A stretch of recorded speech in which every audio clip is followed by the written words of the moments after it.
Kung meron kang insulin resistance, diabetes, o kaya PCOS, siguro kailangan mong bantayan ang blood sugar mo. And you've probably gone online and heard of all of these magical hacks to help lower your blood sugar levels. Well, the question is, are they effective and science-based, or are they just a waste of time?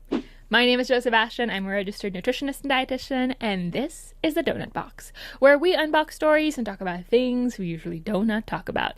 Today, we're unboxing these blood sugar hacks. The Donut Box. The Donut Box. Welcome back to another episode. We are back, and energized, very motivated. I will tell you something.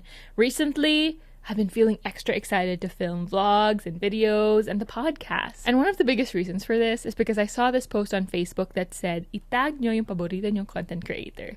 And somebody tagged me there and said that they miss the weekly vlogs. And honestly, I love filming the weekly vlogs. I love filming vlogs kasi paborito ko rin panoorin yung mga vlogs. But sometimes nobody watches them, and it can be a little bit disheartening. And I would honestly make them whether or not anybody would watch them, but because you put in a lot of time and effort to make it, you want to make sure that you're not spending too much time and effort on something that might not have much value. Although I guess there is value to me, so that's all that matters. Pero kung gusto nyo nga ng mga vlogs, well, we are going to get back into that. And just as such, we are back with another episode today talking about blood sugar hacks. If I ranked the top 3 topics that I'm asked about, number 1 would be weight loss. Syempre, palagi naman yung tinatanong sa akin. Number 2 is the fad diets that you hear, keto, OMAD, fasting. We talked a little bit about those in other episodes. And number 3 is blood sugar.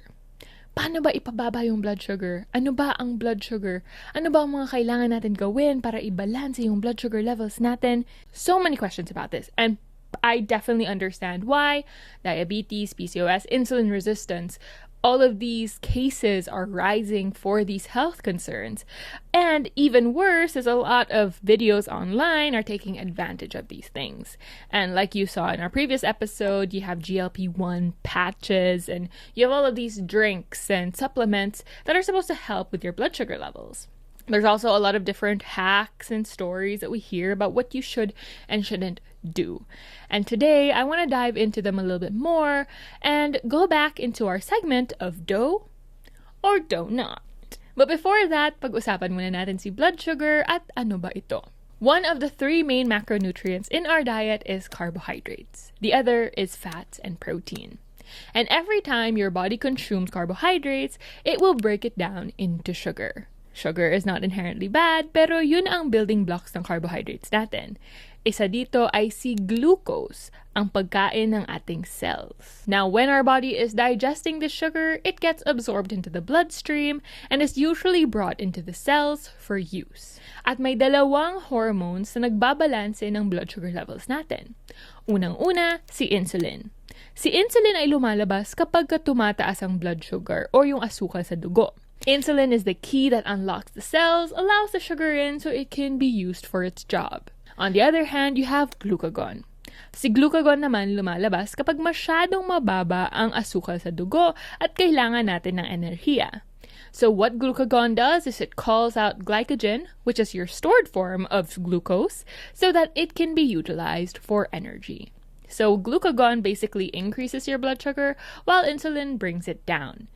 And in harmony, these two work for balance and keeping us alive. But there are situations where there's not enough insulin that your body can give, or no matter how much insulin it pumps out, it just can't seem to do its job. And that is insulin resistance, very commonly associated with diabetes type 2 and even polycystic ovary syndrome. So because of this uncontrollable blood sugar levels that we have, kailangan na natin siyang ipababa, at ang tanong natin ay paano ba? Well, I'll get to the tips later in the end of the video, and if you do want to talk more about PCOS and diabetes, we have other episodes that tackle that as well. Our main goal today is to talk about a few common hacks we hear online and answer the question of whether you should do or do not do it. So let me grab our donut box and let's unbox this. Ta-da! We have a donut. This is a crocheted donut by my friend. If you are watching this podcast, by the way, please let me know if anyone can purchase or pre-order or maybe have commission of any crochet things, because I will definitely share that. Okay, our first item, food item and blood sugar hack is coconut sugar. Coconut sugar is healthier or better for blood sugar than regular sugar. Is this true? The short answer here is no, because the truth is sugar is sugar. Most added sugars will have the same impact to your blood sugar levels. When we talk about sugars, we have two main types. Natural sugars, which comes from carbohydrate sources like rice, bread, pasta, and potatoes. And you have your added sugar or your table sugar. Ito yung madalas dinadagdag natin sa pagluto o sa pagpatamis ng mga kape o kaya nakikita natin sa mga processed foods. This would be white sugar, brown sugar, muscovado, coconut sugar, maple syrup, honey. One of the biggest reasons why they say coconut sugar is good for blood sugar levels is because coconut sugar does have a slightly lower glycemic index to white sugar, with coconut sugar having 35 to 55 glycemic index and white sugar having 60 to 65 glycemic index. Plus, coconut sugar does have inulin, which is a type of fiber that you can often find in it. One thing we can note is that coconut sugar and all of the other sugars pretty much have the same calorie and carbohydrate content. 5 grams of sugar would have 5 grams of carbohydrates. And blood sugar impact is not drastically different in the real world. If you put coconut sugar in your coffee or white sugar in your coffee, it will similarly increase your blood sugar levels. Now, I'm not saying coconut sugar is bad, and I'm also not saying that you should be afraid or never consume added sugars, because of course we're not about restrictions here, we're really focused on adding. There are just a few things that we have to be mindful of. Number one is total added sugar in our diet. The recommended limit for added sugar per day is usually 25 grams, which is anywhere from 6 to 9 teaspoons. Again, a difference between natural and added sugars. At makikita naman natin kung gaano karaming added sugar ang nasa pagkain kapag tinignan natin yung nutrition facts sa likod. Meron dong carbs, tapos nabibreakdown yon to fibers and added sugar. By the way, I also have a video on breaking down how to read nutrition facts, so you can also watch that one if you want a little bit more in-depth tutorial. Another thing we note about added sugar is what it tends to replace in your diet. In most situations, added sugar tends to replace vegetables and fruits and protein. Kaya napaka-importante tignan kung ano yung dapat natin idagdag sa diet natin kesa sa palagi tayo nag-iisip ng mga bawal, para makadagdag tayo ng mga masustansyang pagkain. Now, you might be saying, but I heard maple syrup and honey have antioxidants, and that makes them so much better. While this is true, they have these benefits. If you're getting most of your antioxidants from maple sugar and honey, then maybe we do have to reassess our diet. Plus, to get all of the benefits that we're looking for in terms of the antioxidants and phytonutrients that we get, you might have to be taking a lot more to get those full benefits. In short, we're trying to say that they're not your main sources of antioxidants, and it's perfectly fine to use whatever sugar you feel fits your budget or your pantry, but what's most important is to really look at the amount of added sugar in our overall diet. I do want to add something though. Agave is a type of added sugar that actually has quite a low glycemic index, usually 30 or lower. Kaya kung gusto natin i-balance yung blood sugar at gusto natin ng tamis, pwede natin tignan si agave syrup. Pero mahal nga ito. Kaya ang tanong, dapat ba kumain na lang tayo ng coconut sugar para sa dugo natin? Well, in dough or donut, I would say donut in the sense that it's not magically a better sugar or a free pass at added sugar, but if you like the taste and you can afford it, it's a perfectly fine thing to add, but we have to be mindful of the overall amount. Next, we have a blood sugar hack, and this is walking after eating. If you walk after a meal, insulin spikes less, and you can burn off sugar immediately. Is this true? So like we mentioned, when you eat carbohydrates, it will be digested by your stomach and your intestines, and then that sugar will be absorbed by your bloodstream. And light activity can actually improve blood glucose uptake by muscles, meaning it can be very helpful for your body to utilize and process the sugar in your bloodstream easier with light activity. So this can be taking a 10 to 15 minute walk after a high carbohydrate meal.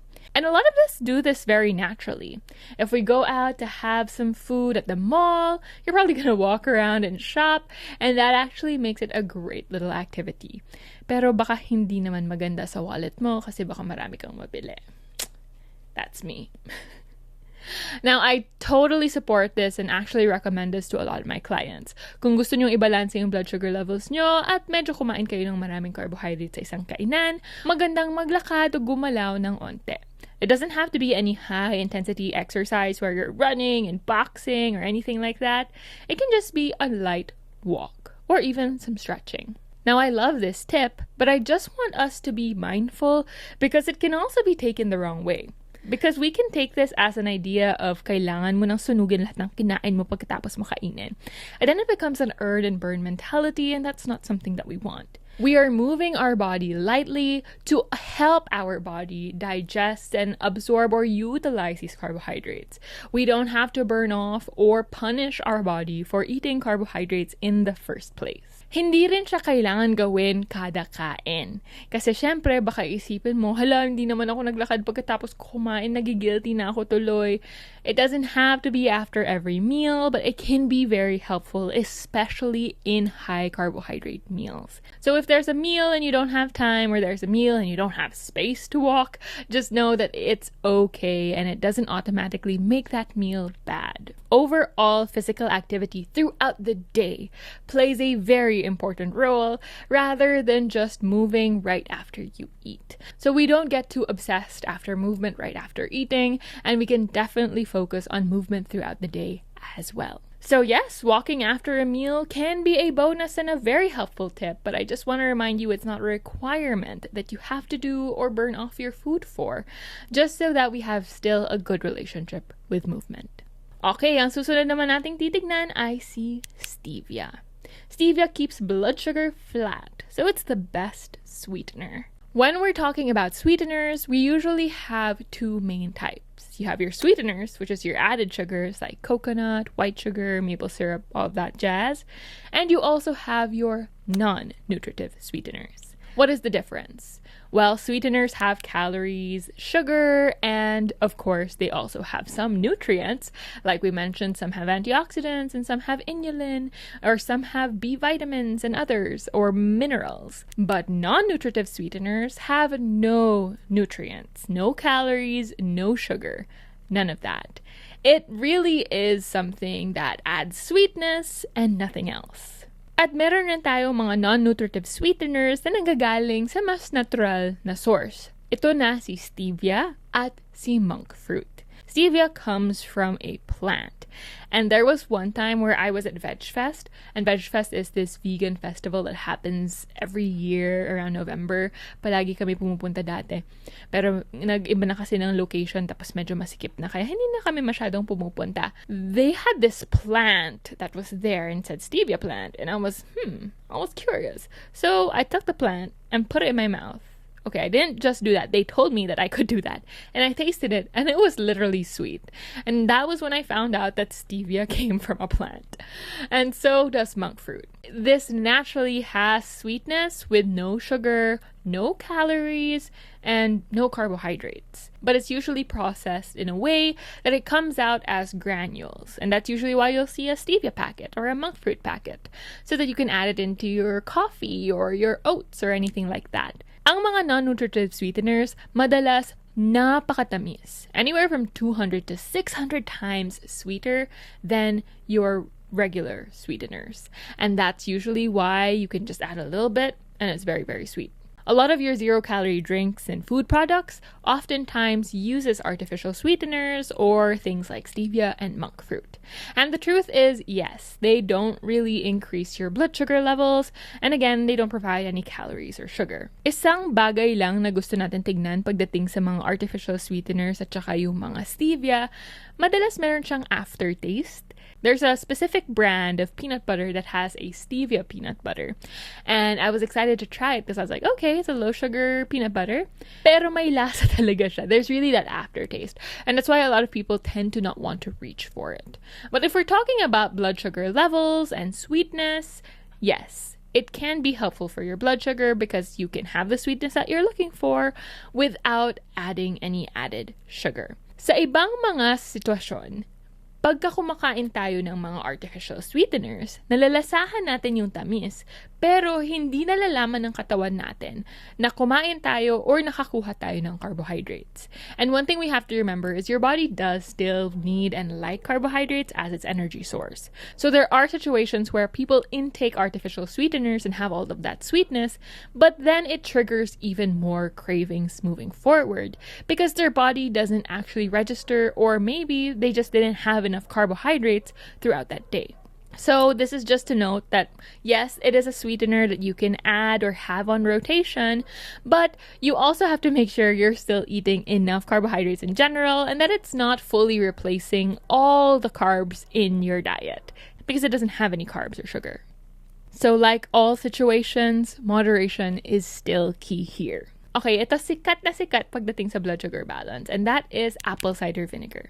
ACV blocks sugar spikes and melts fat, and it can be helpful to have a shot before a meal for blood sugar balance. Okay, let's unpack, let's unbox. So a lot of wellness routines that focus on blood sugar, all of these things, usually we'll see them taking a shot of apple cider vinegar as a way, or taking apple cider gummies. Apple cider vinegar has been seen to help delay gastric emptying. In short, ACV has been seen to slow down digestion. And delayed gastric emptying is very helpful for blood sugar balance because that means you're less likely to overeat, or you'll feel more full and satisfied quicker. And you'll notice that kasi, and I think it's largely also because of the taste of apple cider. Like when I take vinegar, I don't want to eat anymore. Meron ding mga pag-aaral na nagsasabi na nakakatulong ito sa pag-improve ng insulin sensitivity, or our body's ability to utilize and, of course, mobilize insulin in the body. Meron ang mga pag-aaral na nakita na bumaba nga ng onte yung blood sugar nila pagkatapos nila kumain ng merong ACV, at madalas ito nakita sa mga merong diabetes at insulin resistance. So there are a few things that we want to look at when it comes to this. The impact of ACV to blood sugar was modest. It was a small amount, which can be significant and helpful for a lot of people. Pero gusto lang natin tignan at sabihin na hindi naman ito magic tool na automatic magpaayos na ng blood sugar mo kapag tinake mo to. Isa rin na gusto natin tignan kasi kapag nag-shot tayo ng apple cider, nasisira yung ngipin natin at yung enamel ng ngipin natin. So it would be much better to actually dilute the vinegar in water.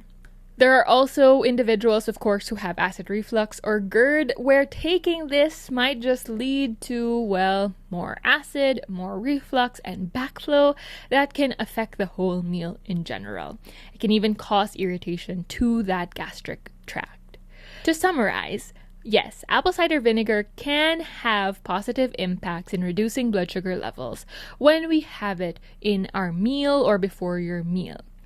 Pero, hindi ito dapat magpapalit sa gamot. And I don't want us to think that this is now the magic tool to decrease your blood sugar levels, and it's so much better now to just take that rather than your regular medication. Now, in the case of apple cider vinegar gummies, I'm going to be honest, this is probably going to be a waste of money, especially because they really latch on to the claims of blood sugar balance, making you lose fat, and all of these things. claiming that apple cider vinegar is going to be this magical tool to fix all of your worries and issues around food. And that's just not the case. At madalas, sobrang mahal ng mga bagay na to na sayang talaga sa pera natin. Instead, we can add ACV or apple cider vinegar to salads, dressings, sinigang o tinola para makuha nga yung benepisyo na yon. And you can also opt to take diluted ACV before a meal, although I wouldn't necessarily prioritize that when it comes to blood sugar management. You can though, but do not when it comes to the ACV supplements. Alright, we have one last blood sugar hack, and this is very, very popular, but eating veggies and protein before carbs. There has to be an order of eating your food. Eating carbs last prevents blood sugar spikes and can help balance blood sugar. Kailangan mo ba talaga kainin muna yung gulay, pati yung protein, bago yung carbohydrates para mabalanse yung blood sugar levels mo? And the answer is yes and no. What do we mean by that? When we consume our protein and our vegetables first, it can help slow digestion. And with this slowing of digestion, as we've mentioned in previous episodes and throughout this episode, slower digestion leads to slower absorption of sugar into your bloodstream, leading to a slower rise of your blood sugar levels. At yun naman talaga yung hinahanap natin pag binabalanse yung blood sugar natin, yung mas mabagal na pagtaas ng asukal sa dugo. And when we eat protein and fiber first, the tendency is to feel full quite faster so you don't end up overeating. So it can help with blood sugar and satiety when we eat our meals in a specific order. Sa mga pag-aaral na nagpakita na maganda nga kainin yung protina at gulay bago yung carbohydrates, nakita nga nila na mas mababa o mas mabagal ang pagtaas ng blood sugar dun sa mga merong diabetes o insulin resistance. There is no need to stress over the perfect order of eating your meal. And that's because when it comes to digestion, our stomach tends to churn and mix food anyway. Digestion doesn't happen in a way that it just piles up in your stomach. Like, this is veggies, this is protein, and this is rice. There's a churning motion. So, nahahalo-halo naman talaga sila. And yes, when your stomach detects protein, amino acids, fatty acids, and fiber, it slows down this digestion. So, even in a mixed meal, where there is a balanced meal of protein, carbs, fiber, and fats, you would get a similar result to this. Now, in terms of satiety and fullness, there is a chance that if you eat your carbs first, you won't fully feel satisfied. I will say, I've never eaten my carbs first. Like, I don't usually eat my rice first and then leave my ulam at the end. And I don't see the appeal of eating your ulam first and then leaving your rice at the end. Usually, we'll eat it together. So I guess what we can take away from this tip would be to maybe have a first few bites of that protein and that fiber, but it doesn't have to be a perfect order of eating protein first, fiber first, and then carbohydrates. I just don't want there to be this fear around eating carbohydrates in your meal or having a specific order that you have to eat your meal in the first place. But I guess this also highlights that dessert after the meal situation. So do or do not? Well, dough, you can definitely put a little bit of an order in that pattern, but you don't have to be fully strict with it. Tulad ng sinabi ko, pwede naman yung unang kagat ay ulam, tapos pwede naman siyang isama. There are always so many hacks and specific food items that are recommended for blood sugar balance. But what if we look at the bigger picture? What are the things that we have to watch out for, and what are the things that we can do on a regular basis to help us balance blood sugar levels? Number 1, focus on your balanced meal. One thing that people tend to say is don't eat your carbs naked. And I don't mean this as pagkatapos mo maligo, huwag kang kumain ng carbs. Pero ang sinasabi kasi dito, kung kakayanin, huwag natin kainin yung carbohydrates ng mag-isa. Samahan natin siya ng protina at gulay. At yung dahilan nga dito ay para mapabagal ang pagtaas ng asukal sa dugo habang kumakain tayo. So eating that rice with some protein and veggies, eating that bread with an egg spread and cucumber, having those crackers with some cheese are some very helpful ways to balance blood sugar while still having your carbohydrates. Number 2 is to take a look at the meal pattern that you have. Having large meals with a lot of carbohydrates can give our body a bit of a tougher time to be able to digest, absorb, and utilize it. Kaya maganda kapag kakain tayo ng carbohydrates ay ihati natin sa ating araw. Maybe that will look like 1/2 cup, 1/2 cup, 1/2 cup of rice, or 1 cup, 1 cup, 1 cup of rice, or maybe 2 pieces of bread, 1 cup of rice, and a cup of pasta. Okay lang mag-carbohydrates pero kailangan natin bigyan ng oras para magamit siya ng ating katawan. We can also look at the type of carbohydrates that we're consuming. Brown rice, wheat bread, or potatoes, because these tend to have higher fiber, slowing down digestion and again absorption into our bloodstream. Another thing is building muscle. Yes, napaka-importante ng muscle mass sa ating katawan para sa pagbalanse ng blood sugar levels natin. They really help with glucose and glycogen uptake and making sure that our body utilizes it well. Kaya madalas kapag may type 2 diabetes or may PCOS, binibigyan talaga natin ng diin ang pag-build ng muscle. Another thing we have to take a look at. But lastly and most importantly, consistency is the most important. Maaari natin gawin ang lahat ng bagay na to, pero kung hindi natin siya magagawa ng matagalan, ay wala rin naman tong effect. Make sure you take the small steps that stick rather than rushing the process. And looking for magic hacks to fix your blood sugar levels won't give us a long-term solution. Kaya napaka-importante na naman, tignan natin lahat ng habits at ang pundasyon ng ating kalusugan. With that said, outfit check! For our outfit today, I have this blue hat from Nike. I matched it with my light blue top, which is from Wilson. I love their outfits for tennis. Obsessed. I have this little heart tennis necklace, which I got from Sky and Loon shop on Instagram. They also have a Shopee. You can personalize your necklaces. I have one that says you always deserve to eat. My usual ring stack, which are pretty much just rings from Shopee. And I also have, of course, my donut earrings from the Craftolio. I hope that you were able to learn something new in this episode, and if you liked it, don't forget to share it with someone who you think might need to hear it. At kung nagustuhan nyo yung episode na to, huwag kalimutang mag-follow kung saan man kayo nakikinig.